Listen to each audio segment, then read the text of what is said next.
கடந்த சட்டப்பேரவை தேர்தலின் பொழுது திமுக கொடுத்த 525 வாக்குறுதிகளை தற்பொழுது வரை நிறைவேற்றவில்லை என அதிமுக முன்னாள் சட்டத்துறை அமைச்சரும் அம்பாசமுத்திரம் சட்டமன்ற உறுப்பினருமான இசக்கி சுப்பையா குற்றம் சாட்டியுள்ளார்.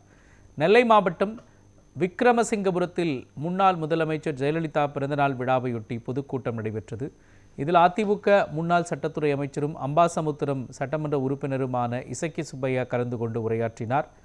திமுக அரசு கடந்த தேர்தலில் அளித்த 525 வாக்குறுதிகளில் எதையும் முழுமையாக நிறைவேற்றவில்லை என அவர் குற்றம் சாட்டினார். 2011 முதல் 2021 வரை சுமார் 1500 கோடி மதிப்பிலான நலத்திட்டங்களை செயல்படுத்தியதாகவும் தெரிவித்தார்.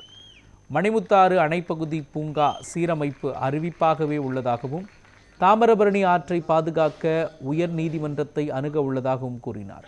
தாம் அரசியலுக்கு வந்தது பொது சேவைக்காக மட்டுமே என்றும் எப்போதும் மக்களின் சகோதரனாக இருப்பேன் என்றும் தெரிவித்தார்.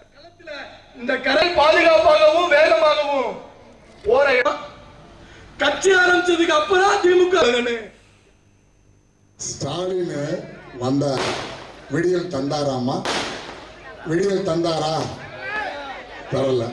எத்தனை வாக்குறுதிமா நிறைவேற்றினார்? அவரு 525 வாக்குறுதி கொடுத்தேன்னு சொன்னாரு. நிறைவேற்றினாரா? இல்லை. என்னுடைய கட்சிக்காரங்களுக்கு அதை சொல்ற ஒரே வார்த்தை, நீங்க என்ன செஞ்சீங்க அதை மட்டும் சொல்லுங்க. திமுக வந்து பேசவே வேண்டாம், அவங்கள தரக்குறைவா பேச வேண்டாம். அதெல்லாம் நம்ம மக்கள் பார்த்துக்குவோம், ஆண்டவன் பார்த்துக்குவோம். நம்ம என்ன செஞ்சோம் அதை மட்டும் சொல்லுவேன். கரெக்டா?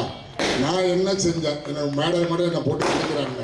என்ன கேட்குறாங்கன்னா, இசக்கி சுப்பையா என்ன செஞ்சாரு அப்படின்னு கேட்குறாங்க. நான் 1500 கோடிக்கு 2011 2021 வரைக்கும் நலத்திட்டம் பண்ணிருக்கேன்னு நான் சொன்னேன். நானும் எங்கள் அண்ணாச்சி மொழியான சேர்ந்து பண்ணேன்னு சொன்னேன்.